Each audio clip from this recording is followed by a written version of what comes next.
Wow. I don't know. It's not what I expected, but I'm 2-0 when we do this. Are you? You mean the Ravens are 2-0? Well, I'm 2-0. They shut out the Titans the one year. Okay, but you and I could have done that. But I'm 2-0 when we do these shows. If you think this is daring me to bring you back in here, it ain't going to happen. It's not. You can forget about that. Like the team? Drew Forrester, Drew'sMorningDish.com is with me in the Live Casino Hotel studio. It is Royal Farms Coffee. I see that. I love Royal Farms Coffee. This is the Project Game Day post-game show after the Ravens. This is one of the 5 biggest regular season road wins in John's history. I don't know that you're wrong about that. I don't credit for that. I don't know that you're wrong about that. I have to do the math on, like the win in Pittsburgh when Torrey Smith caught the touchdown after he dropped it. The win in Dallas, their final game in the old Texas Stadium. Like I'd have to start doing the math on which ones are in that group. But you might not be wrong that it is that good. It's uncanny that a game in which the Seahawks were doing things the way they wanted to do them. The whole game changed on the pick six. Everything changed. Like everything. And my gut said when they got the ball back Wilson, and went by the way, down, was never the same after that. Of course. It really rattled him. When they got the ball back and went down and got points before the half, my thought then was, okay, he's going to be Russell Wilson again in the second half.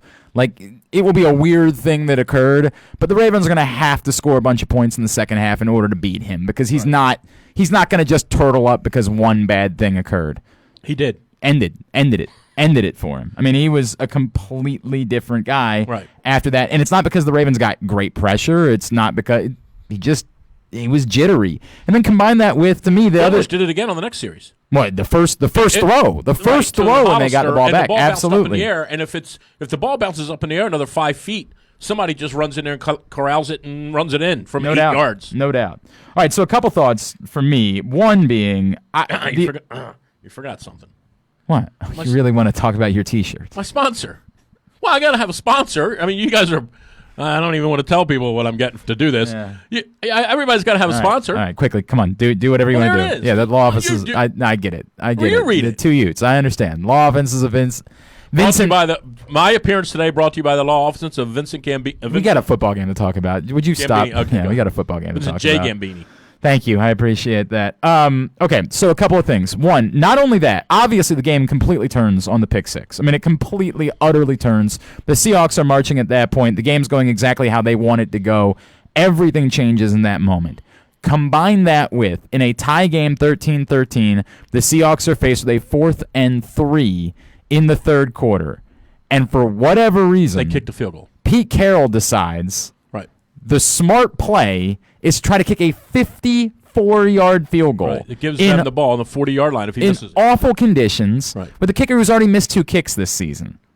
Right. I have no idea what the thought process is there. I have no idea if this is like, hey, I just believe in my guy that much. I don't know how that happens, but it's inexplicable. Oh, that's good. It's inexplicable that he throws that out there. And as you point out, the Ravens get the ball with a short field. They go down and score. The big decision when they were faced with the 4th down, 4th and 2, where John Harbaugh decides after wasting a timeout, hey, you know what? I'm going to give the offense a chance to convert Lamar it. talked him into it, to me. I looked think like Lamar said, we're going for this, right? It looked more like John said, what do you think? Right. And Lamar said, what do you think Lamar Jackson's going to say? I was nervous at that moment that timeout was going to come back to bite him in the ass. They wasted a timeout to do it. But if you're going to do that, you better go convert it. That's exactly what they did. And the other story of today, of course, being Lamar Jackson on the ground was... This is his real coming out party in the NFL today. Today is the day he established himself right now as a guy that can beat you. Today's the first time I've ever felt that. I would he want went into Russell Wilson's building, right? Punched him in the mouth. I hear you. I wish that would have been more with him throwing the ball better. You know what I mean? Like, it's a weird. I get that, and I'm not trying to take away from what he did. He was a genius in running the ball today. And frankly, his numbers throwing the ball look worse because Mark Andrews in particular. He made some bad throws in the first. He absolutely made some bad throws. But if you were going to tilt the.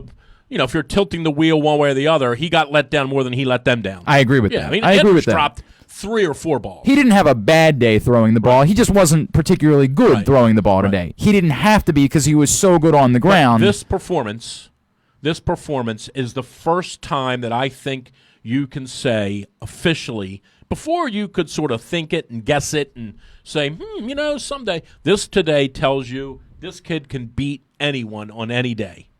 When you go into that building and beat those guys. Okay, I mean, in a weird way, I don't know. I'm telling you. In a weird way, I think we've always known that he was capable of that. I think the story had been, was he going to have to be that guy, right? Today, he didn't end up having to be that guy because the defense ended up scoring him some points.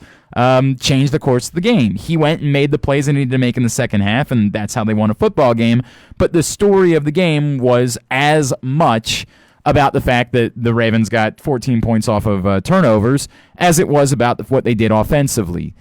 It's a weird game. It's a weird game in which you walk out of it saying, I don't know if the Ravens are really one of the best teams in the AFC, but they did something that they needed to be one of the best teams in football in order to do. I wrote this morning, if they're a good team, they go in there and fight and scratch, and they lose by 5 points like they did in Kansas City. If they're a really good team, they'll go in there and win today by whatever score. Right. 17-16 on a last-second field goal, right, or 33 to whatever it's going to be in. Right. This shows that they're a really good team. And I think what this does is shows the Cleveland thing was really a fluke.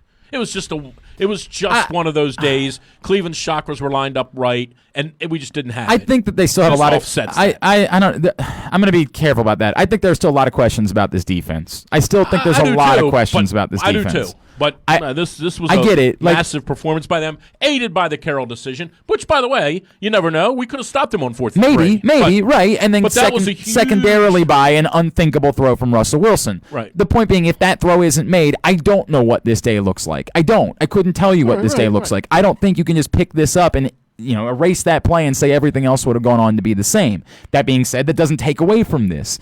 This was an unbelievable get the job done type of performance in the second half for a team that was given a gift and took advantage of it. And Marcus Peters made the play when Russell Wilson made a terrible throw, to his credit.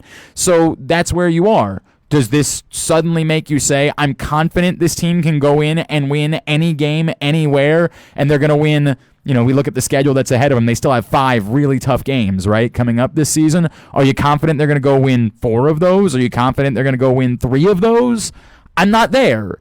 I'm confident they're capable of winning them, right? Like, this proves that. It proves they're capable of winning games against good teams, and that's a good start for where they need to be. I still have a lot of questions about their defense. I think the other thing this does, and we'll get to some of your comments here in a second, I think the other thing this does, and this is, Josh Soroka just pointed this out, I think this is the storyline now as they go into the bye. The question now becomes, does a win like this make them more aggressive in trying to find pass rush help before the trade deadline? Does this recalibrate what they're willing to do? Because now they can hang their hat on, hey, we're sitting at 5-2. The AFC appears to be completely wide open. Everyone was on board the Texans train before today. They go in and lose a game in Indianapolis. Obviously, we don't know how long exactly it's going to be before Pat Mahomes is back in Kansas City. They're far more beatable without him on the field, and they looked flawed at times even before he got hurt. The question becomes, now that you have this as the last thing to see before you get to the trade deadline, does this change what the Ravens are willing to do to address the one thing that still appears to be a significant issue for them moving forward? I thought that they pressured. Look, it wasn't great by any means, but Brandon Williams got back there today a little bit. Brandon Williams, I thought, had his best game of the season today. And I think the pass rush today, especially in the first half, the game wasn't much of a game in the second half, but I thought even in the first half, they pressured him enough. He had a ton of time to throw the ball in the first half. He did a couple of times, but here's the deal. In the last 3 weeks, we had 4 pressures or 5 real pressures in the game. Work with me numbers-wise. In the last three games before this, we might have got 5 legit pressures on the quarterback, all not combined, but in each game, where we would really either sack. We had 1 sack the week before. We didn't have a sack the week before that. We had 2 quarterback hits. They had 5 or 6 pressures in the first half today. Okay, if you're saying so, I don't think that was the case. Now, but again, I'm not saying. I thought it was dreadful in the first half. I thought in the second half they actually got a little bit of pressure on him. I do not think it was dreadful at all. I mean, but I don't. He sat back there and had all day to throw in the first. Not half. on every throw. I'm telling you. But here's the deal. I'm not saying that to say they shouldn't go get a pass rusher. I'm saying it to say potentially this Fort kid has impacted the game a little bit. Well, I mean, he was great, right? Individually, he was great. I don't think good. But if you're counting on that as being your answer the rest of the season, I think that's a huge mistake. That. But if they don't, I guess what I'm saying is this: they can win with this group.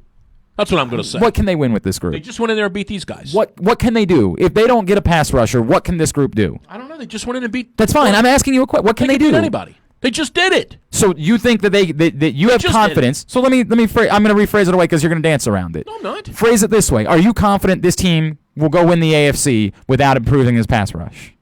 They could, absolutely. Okay, but that's sort of like saying anybody can do anything. Well, they could. I mean, like I don't think if they got a pass rusher, I wouldn't say now they're going to win it. It'd be the same thing. Do you not think the pass rush is the single biggest thing that keeps them from being an AFC Championship caliber team? It would look like it. I think it's it's overwhelming. But again, how significant I don't know that one guy is going to alter that. Well, I also will say this: if McPhee, it looks like that was a bad injury. It didn't look good. If he's injured, that really pressures them now because he was so good against the run, and Ferguson is okay, but he's got a lot of work to do. He's getting blown up. He made one good play. Yeah, he made a play. But if McPhee is out, that might really make them think about going to get somebody else. Well, I mean, if that's the decision that you're making is whether or not Pernell McPhee is that again, I think that's a drastic mistake. Really, that today will make them go, okay.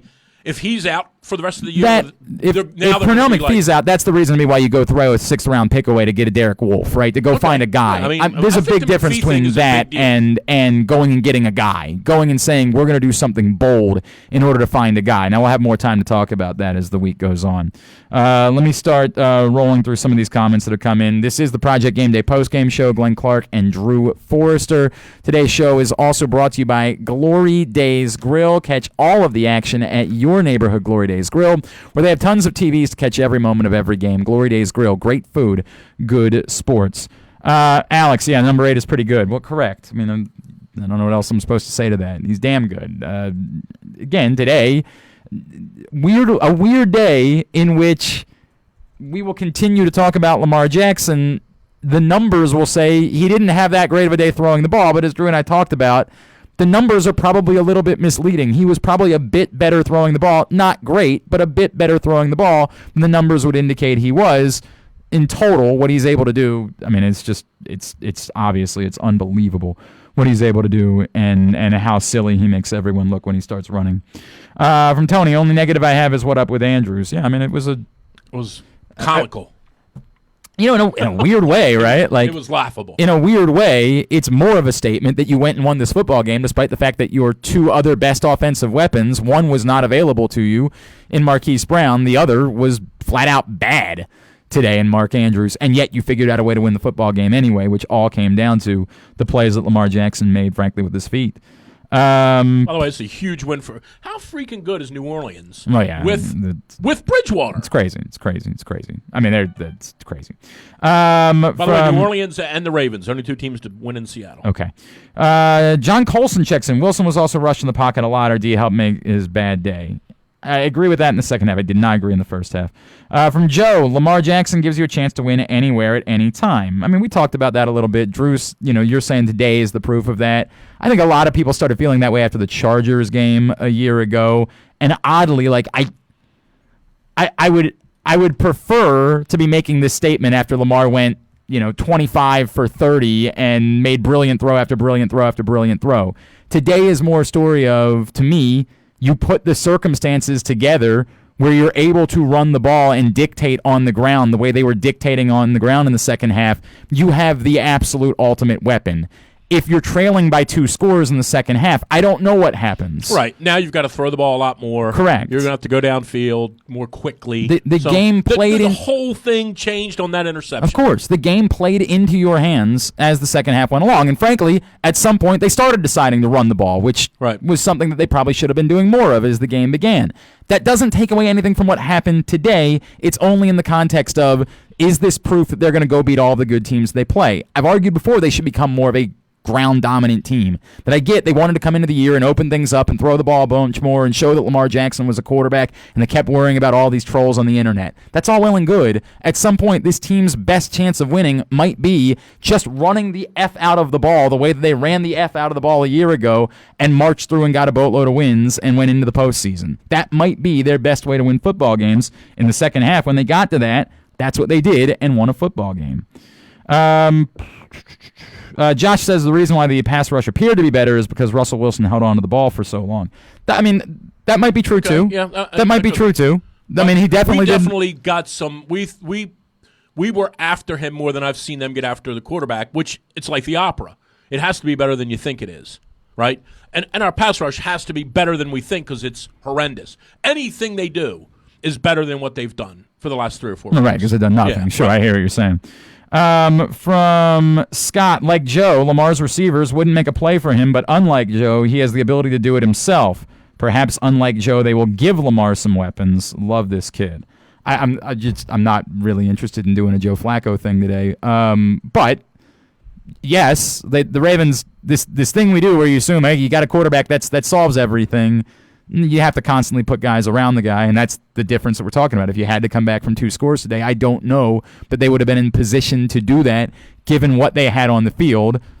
I don't think they would have trusted their wide receivers. I don't know how they could have trusted their wide receivers had they had to do something along those lines today. Thankfully, they didn't have to. The game played into their hands that Lamar was able to just say, I'll go make the plays myself. And, yeah, he's really good at doing that. There's no doubt about it. From Brian, who can't we beat? The pass rush could put us over the top. There is no great team. I mean, that might be true. New England's played 0. I mean, they're going to lose. I think they're still going to lose 3 games, maybe 4, but probably at least 13-3. That game in a couple of weeks, you never know what that thing might settle, right? Of course not. Where do they play? Cleveland next week at Cleveland, I think. Who, New England? Yes. At Cleveland. Yes. I mean, hey, Cleveland came here and punched us in the mouth. Also things true. have happened. Also true. What happens if next Sunday? What happens if Cleveland beats them? Well, I mean, you certainly feel right. Sunday, you certainly feel entirely different about things. There's no doubt about that. We ought to just go ahead and get our hotel reservations ready. Maybe ease up on all that. All right. From Calvin, just wait until the Ravens get Jimmy Smith and Marquise Brown back. Look, again, yes, I'm in favor of both of those things. That doesn't solve their biggest issue, but I'm in favor of both those things. I thought their biggest issues on the negative today, obviously the pass rush continues to be an issue. I also thought the offensive line was pretty shaky in the first half in trying to establish the run. That got better clearly as the game went along, and the commitment to just keep running the ball appeared to be a big difference in that as well. From Paul, I've always been on the outside linebacker or defensive end trade bandwagon, but I'm starting to think it's an interior defensive lineman that can get penetration, and that's what they might need more. Not sure if any of the bad teams have defensive tackles with pass rush skills available, though. I think you're looking at such a small market. I don't know who you're finding that's changing your pass rush in the interior of the defensive line. I mean, I just don't. I don't either. And to take who snaps. I mean, Beasley's the guy everybody's going to point to, right? Who? Vic Beasley. I mean, okay. Well, everybody. I mean, the Falcons are going to move him, and he's going to improve somebody's team in the last 8 weeks. Why are you so confident they're going to move him? Because it looks like it's over, right? I mean, but this notion that they're just going to move on for the sake of moving on because they're going to say, well, that's what everyone's saying down there. I don't know, but I'm just reading what everybody's saying in Atlanta. I think that they're done with him. I think we've been doing a lot of this. It's almost baseball-like, where we've just looked at bad teams and say they're going to trade all their players, right? As if these bad teams don't think they can't keep those players around and be good moving forward, or that this is baseball where you need to wait 5 years in order to be good again. Right. I don't think that's necessarily the case. Atlanta's got some massive problems. No doubt. I mean, they're a disaster. There's no question. They've never recovered. They still haven't. You're absolutely right. They have not recovered from losing that game. They have not. There's no doubt. They got to fire the coach tomorrow, right? I mean, I'm not a coach, fire the coach guy. I don't know. They got to fire the coach. I mean, I think the word was they're waiting. I don't know when their bye is. The word was that they're waiting till their bye, whenever that is, yes. Ryan Shell says hello. Says John Harbaugh Ryan Shell says John Harbaugh outcoached Pete Carroll today. Specifically the 2 4th down decisions, there's no doubt John Harbaugh outcoached Pete Carroll. I mean, it was an inexplicable decision from Carroll to kick the field goal there, and absolutely. It's one thing if it's 59 and cloudy. It's pouring the rain. Right. I mean, what's wrong with you? Right, and you have a kicker who's ball there. I mean, you could punt it if score was 16-13 at the time. No, it was tied. 13-13. It was 13-13. Yeah. So you can punt the ball there and likely kick it in the end zone, and we get it on the 20, or go for it. Right. Just go for it. One thing you don't do is kick the field goal. Correct. By the way, if you go for it and you don't get it, you're in no worse of a situation when you likely miss the field goal. I mean, it was just a baffling decision for him, and John Harbaugh ultimately got it right.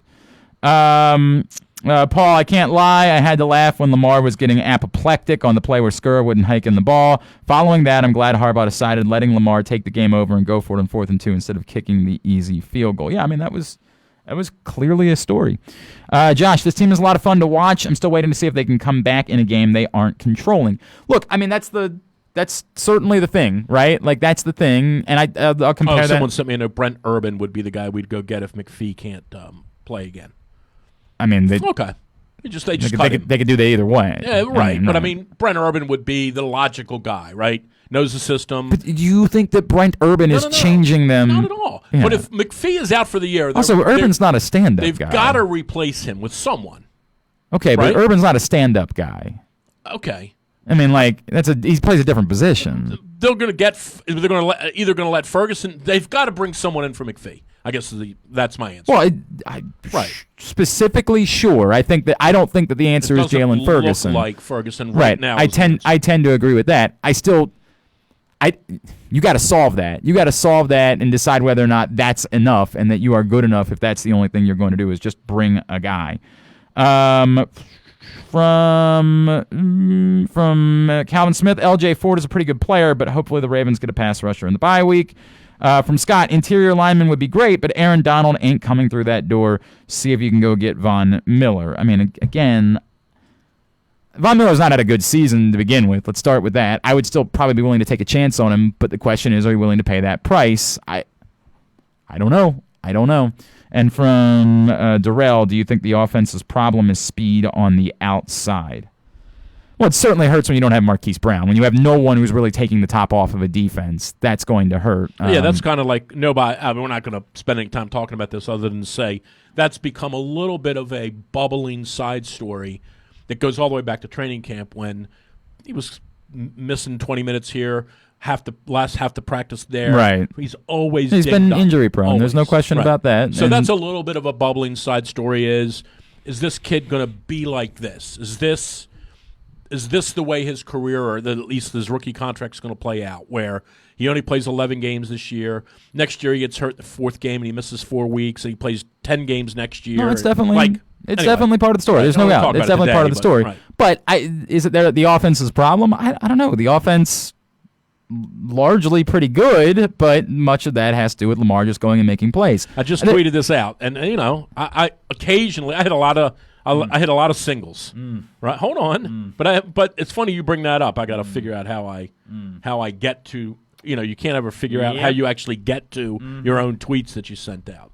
I don't think it's worth this setup. No. Whatever you're about to say, there's no legit, chance. But I can't find this setup. I can't find my. Oh, there it is. I can't find how you read your own tweets. Right. So hang in there. Just give me a. Are you serious? No, you ready? I got it. I can't figure it out. Ravens fans are in an unfamiliar spot. Now we know what fans in New England, Pittsburgh, Green Bay, and New Orleans have felt for the last decade. If our quarterback gets hurt, the season's over. Well, hang on. In New Orleans, they lost their quarterback. Right. But that actually doesn't work. Right. Lamar is closely entering that territory now. Well, for this team, there's no question. Yeah. I mean, for this team right now, he is the team. Right. There's no doubt about that. They don't have anything. We've never had this feeling before. The defense isn't good enough. We did a little bit with Joe only because the backups were horrendous, right? But we've never had a feeling like if this kid gets hurt next week, we're done.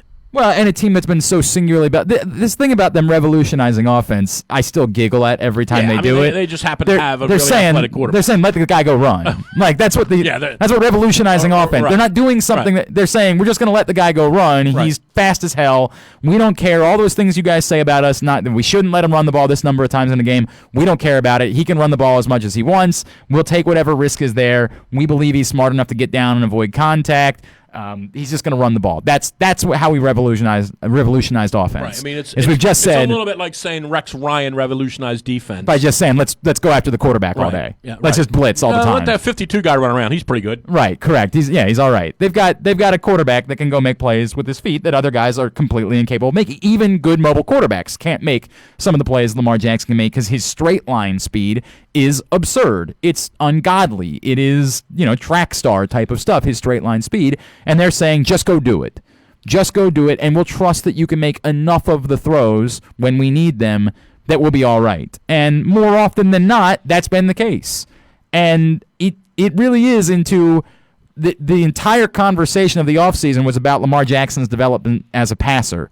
Well, he might have developed as a passer, but the real question to me is that going to be the story this season or not? Or is the story just going to be, the hell with it, we can win games like this, where we just say, everything can break down, this guy's going to go run, that's what we're going to do, that's who we are as a football team, that's our identity. And as long as, you say this every week, and you have to preface it, just like they preface it in New England and Green Bay, right?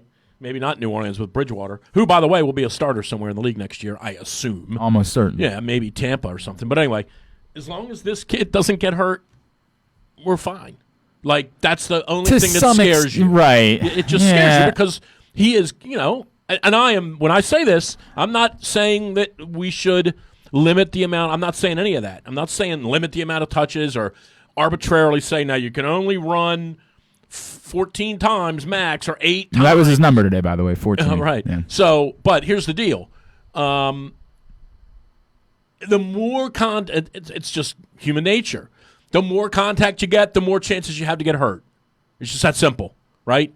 So, there's somebody would point out, it's the same thing if you're getting sacked all the time, right? Like if you're a non-mobile quarterback and you keep getting hit. Yes, correct. And this has always been the knock on Roethlisberger. Right. Right? Right. I mean, the one extends knock on plays forever Roethlisberger in order to try to make a play, and because of it, he takes on contact. So, as long as this kid stays healthy. And that's just got to be your biggest concern. I do because of the amount of contact. It's a tricky spot, right? Because I do think the point is you're not winning this game today. There's no chance you're winning this game if you don't just say, go run the ball. Go make the plays yourself.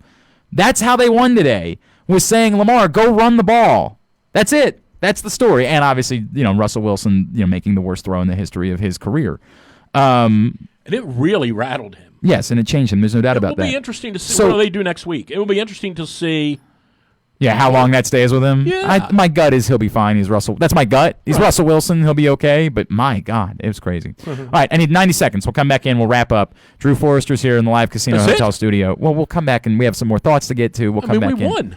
I know. Oh, we got more time, you mean? Yes, there's more of a show to do. We're going to take 90 seconds and then come back and do the rest of the show. Yeah. We got to talk baseball. No, we're not doing. We're not doing. All right, we tried. I tried. I did my damnedest. Josh Stroka had a bet on how long it would take before you would get off topic. I'm good, man. The Ravens won. I'm 2-0 when we do this. Wonderful. I'll be back next week. I can't come. I'll be at Key West. Where to buy? Buy next week. No, but I'm saying the Sunday, the following game. I can't do it. What are you doing? I'm going to Key West. Of course you are. All right, we'll come back in. It's Project Game Day. Hey, this is Stan the Fan. We're all hoping for a special season out of our football team. When it comes to dining out casually and affordably, I know a place is special every season. The Costas Inn at 4100 North Point Boulevard. Not only are they known all over for their great steamed crabs and crab cakes, they have a couple specials you want to keep in mind. Monday night is crab cake night. Tuesday night is ribs night. Wednesday night is steak night, partnered with half-priced bottles of your favorite wines. And Thursday night is lobster night. So check out the Costas Inn this football season, and you may come back whatever the season. That's the Costas Inn, 4100 North Point Boulevard, 410-477-1975. Need groceries today but don't have time to shop? Order online with same-day pickup or delivery at Wise Markets. Wise to go online. Now that's convenient. This is Stan the Fan for Glen Burnie Transmissions, located right in the heart of Glen Burnie for almost 60 years. If you suspect you're having a transmission problem, GBT can save you hundreds of dollars over taking it to the dealers for a repair. Make an appointment for a free diagnostic and estimate. Call GBT at 855-728-1841. Their mission is simple: to provide excellent service at a reasonable price. Go to their website at gbt-online.com to check out all of the 5-star reviews. Let my friend Mark Schwartzman and his GBT team take the troubles out of transmission troubles. Call them today at 855-728-1841. Respect. It's more than a word. In the U.S. Army, it is one of our core values, earned through selfless service to our nation and making a difference both at home and abroad. On the Army team, respect is earned daily. And now, in addition to earning respect, you may earn up to $40,000 in bonuses if you qualify. To learn more, visit goarmy.com/bonus or call 1-800-USA-ARMY. Paid for by the U.S. Army. Catch all of the action at your neighborhood Glory Days Grill, where we have tons of TVs to catch every moment of every game. Enjoy $6.99 burgers on Mondays, $5.99 nachos on Thursdays, and drink specials throughout the season to help you cheer on your favorite teams. Come in today and try something new from our seasonal menu. Glory Days Grill, great food, good sports. All right, back in here in the Live Casino Hotel studio, Glenn Clark, Drew Forrester, drewsmorningdish.com, the Project Game Day postgame show after the Ravens put together a stunning 30-16 win in Seattle over the Seahawks to improve to 5-2 on the season. Obviously, the bye next week, and then they host the Patriots on Sunday Night Football in Week 9. In between those two things, the trade deadline, that will drive the majority of our conversation this week about what is ahead for the Baltimore Ravens. A couple more comments to get to from Paul. One player I'm intrigued to see get a chance after the bye is Jaleel Scott. Seth Roberts and Chris Moore have been meh. Scott might add a different dynamic than those two. Worth taking a chance and seeing. To me, I thought he was supposed to be a decent gunner, too. You know, we do this conversation. We can insert name here for the last decade, right? My gut is Jaleel Scott's not a guy. Like, I don't think they're just not purposely giving Jaleel Scott a chance. If he can't beat out Seth Roberts, right? That's my gut. What's that tell you? Now, the argument of why not just do it anyway and find out? The argument is always based around the theory, well, it can't be worse. Except the thing is, it can be worse. Like, we always have this conversation. Sure, it could be worse. You could get somebody killed because you're not capable of blocking. Like, it can be worse. Would it be worse? Don't know. And in theory, do I sort of agree, like, hey, it's worth giving him a look and finding out because you have so little at the position right now? Yeah, maybe. Miles Boykin obviously made a hell of a play downfield today. You hope that that's pushing towards Miles Boykin being something as things goes on. I think one of the plays that gets, completely overlooked today is the third down play where Lamar Jackson threw the ball to Hayden Hurst on the sideline. That was a huge play. It was a massive play. Huge play. Massive play. Yeah, they had third and... It was manageable. It was short. It was somewhere in that like that. He threw a 16, 17-yard. We had it on our own 43, having to get to the 47. He threw it down to their 42. Whatever that is. I don't know if that's right, but whatever. The point is that throw along the sideline.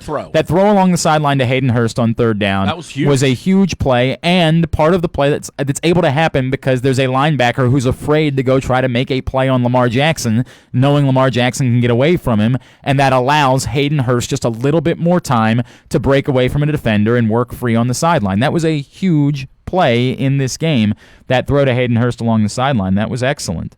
From Derek. Oh, that's Derek who we used to hang around with us. Loves us working together. That makes one of us, Derek. What's that supposed to mean? You know exactly how I feel about that. From Tom, I love that the band is back together. You guys keep your better $250 next week. First of all, right. There's been an error. There's clearly been an error. Been a number. There's been a number. We're gonna need you inappropriately We're gonna need you to stop by. All right. From Patrick, does Jimmy Smith play safety when healthy? I don't. What? What? Well, I think there was some initial talk, maybe that they would play Peters in a little bit of like a hybrid role and let Jimmy go back to just playing straight corner. Right. But I don't know. I mean, I don't think that Marcus Peters making one play on a horrible throw makes me say he's a better one-on-one outside cornerback option than Jimmy Smith when healthy. Now, I don't know. That's not the case either, right? What's funny is earlier in the year when they played, the Rams played them. And yes, there. oddly, Marlon Humphrey had kind of an iffy day today. He was terrible. Yeah. Yeah. But earlier in the year when the Rams played in Seattle, remember, and the kicker missed the field goal at the end of the game? Right. Lockett lit Peters up that day. Right. Lit him up. Right. Kind of like what he did to Humphrey today. Right. And today, Peters goes back into that building 3 weeks later or whatever, 4 weeks later, new uniform, intercepts the pass, has a good game. The defense played great, obviously, and only allowed one touchdown. And Humphrey was terrible. Yeah, I mean, it was a weird day. That was his weird day, worst right? game. Weird day, no doubt about that. Obviously, he scooped up the ball at the end, but that was his worst game. Derek, is it just me or does Gus Edwards deserve a few more carries? Very underrated, always gains positive yards and a punishing runner. 55 yards, 60 yards? That's I don't know if it was quite that much. But it was probably his best game. 8 carries for 35 yards. Oh, okay, well, 5 yards carry. 4 yards, 4.5 Well, yards carry. Gus Edwards normally is that's about Gus. What about what Gus Edwards does? I talk for a living, believe it or not. I didn't say I just said I did it. That's how I get my money. I didn't say I get a lot of it or that it's a good choice for me to be the one to do it, but it is what I do for a living. Gus Edwards has been good since they inserted him into the role a year ago. I mean, he carried the ball a lot more last year, but we didn't have Mark Ingram. Again, that's the sort of the problem. There's been times where I've liked what I've seen from Justice Hill, but who are you taking carries away from? This league's insane, right? Why? The league's just crazy. Because you're going to something else happen? What? Well, no, I'm just saying. The league, what is it? Nothing. Get to your point. The Ravens went to Seattle and punched them in the mouth. Sure. That did happen. I watched it too. The league is crazy. I watched it too. From Ryan, let Lamar run. He'll just be a great quarterback until he's 30. Then you don't have to think. Then you have to think about the future, but doesn't prevent him from doing the things that he does best. Now. We got 8 years to work. Yeah, that's a long way down the road. I think the Ravens are very clearly saying we're not the hell with it. Remember when John Harbaugh made that quip, bet the over about Lamar's carries total? I don't know if that was gamesmanship, if he was just having fun, anything along those lines. It's clear they're not worried about it.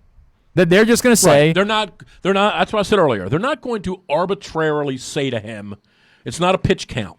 Right. In baseball, they say you can't throw more than 150 innings this year. When you get to 150, you're done. If it's August 10th or August 20th, you're done, right? John, they're not doing that with him. And I think they understand there's a risk, and they hope. Look, I shouldn't even say this, right? Knock on whatever this is. Yeah, sure. This kid's been doing this this kid's been playing football at a high level for 8 years before this. Okay. Right? A couple of years in high school at the highest level he could be at. Correct. Right, yeah, sure. And because for the most part, as you get better, you play against better competition. He's played at a high level in high school against probably lots of college-bound players. Went to play at a major university. He isn't just doing this now for the second. This is not his third. Right, it's not like he just learned how to ran. Right. I hear you. I feel like he's Jesus. What is going on? Man, I feel like you're just so happy they won and covered. I bet the other way.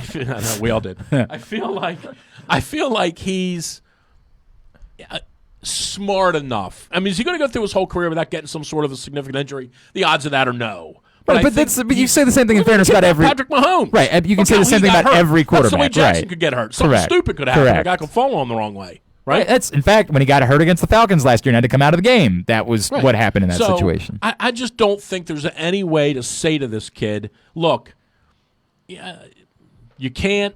Once you get to 12 carries now, don't do it anymore. You just say to him, it's like what you say to your 16-year-old kid. I'm even afraid to say this.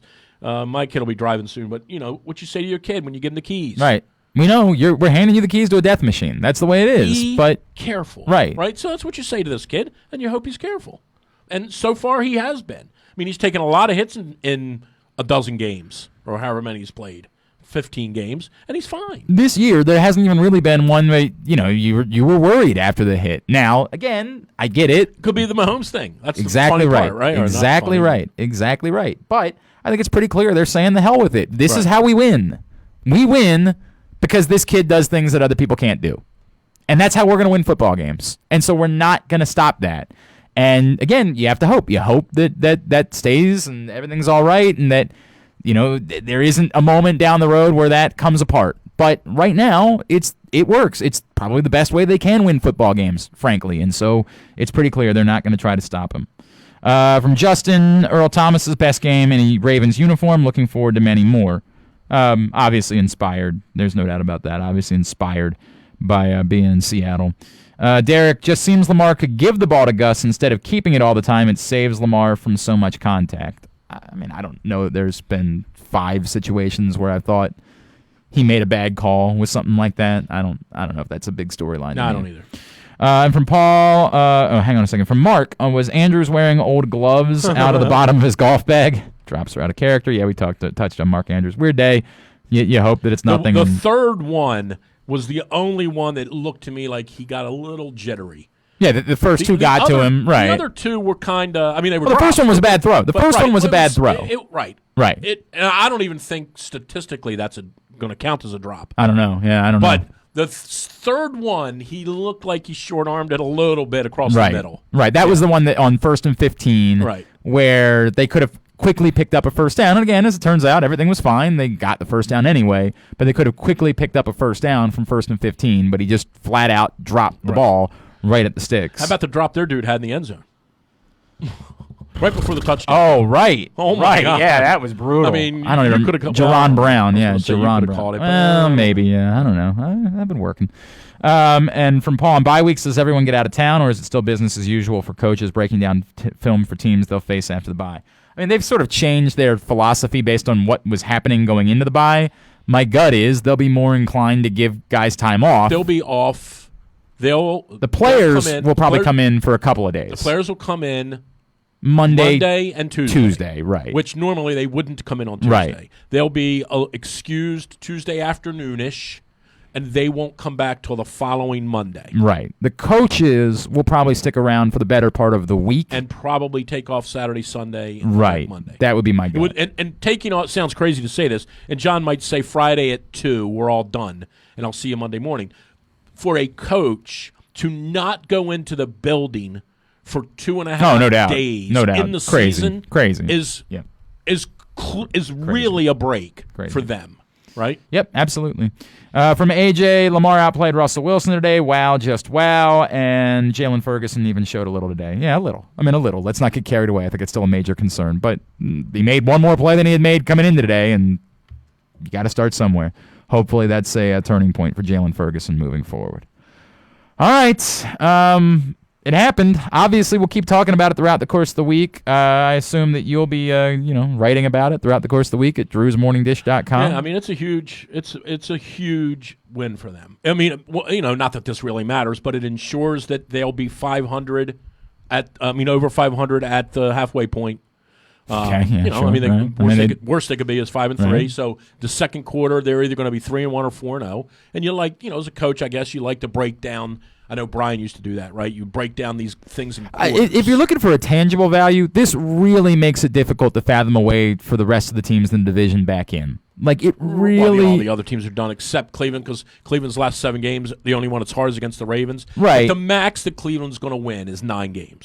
That's the max they're going to win. Most likely. The max. Most likely. This today makes it really hard for the Ravens to not win 10. Right. Unless something stupid happens. Obviously. San Francisco could come in here. Well, hang on. That's not one of the ones that I feel good about. I don't feel good about any of those. Houston could come in here and be a threat because of Hopkins.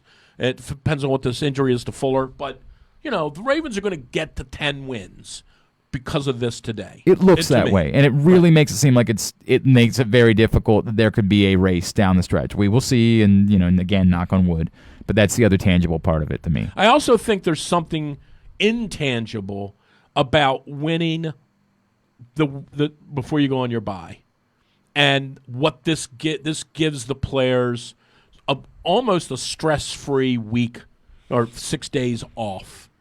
This is really, really important. When you win the week before your bye, and you get to, it's a little bit like winning a Thursday game. Sure. And then you don't that, right. It's really important to win these because of the mental stress. If you were to piss this one away today, somehow, you start thinking about the schedule. You start thinking about New England coming in. I'm telling you, this is winning before the bye. This is a bigger win in the way the schedule plays out than if they played New England next week. It gives them a chance to really enjoy this and genuinely believe that they. Yeah, I hear you. All right, drewsmorningdish.com for him, glennclarkradio.com for me. We're back tomorrow morning. What? What's there, an envelope here? No. How's this work? You can bill me. Go ahead and bill me. I got an address. I got an address for you. It's on Hart Road. I've done. Just go ahead. I'm still waiting for. Well, never mind. Let's not talk about that. Let's not talk about that. All right. I'm doing this. Right, you've mentioned that a couple times. Tonight. We might as well just keep talking. What the hell? Why would we do that? What do you like tonight? I don't know. This is really weird. I think I like the Cowboys to bounce back tonight. I have no idea, though. I really have no idea. Who do you like to win the World Series? We'll keep doing this. Why not? Oh, man.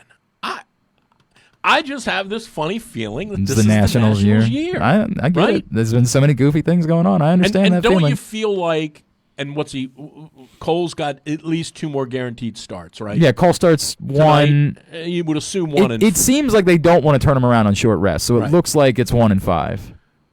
Doesn't he have to have a stinker at some point? You say that. I mean, you say but that. don't you feel like... Yeah, but the problem is they're going to start against Scherzer, and Scherzer might go out and pitch just as well, and so it's not a guarantee that they win those 2 starts. I don't know. I think it's... I can't believe... I like the Nationals. I can't believe the Astros are such overwhelming favorites. It does not make sense to me, considering... It was a hell of a game last night. It was a great game.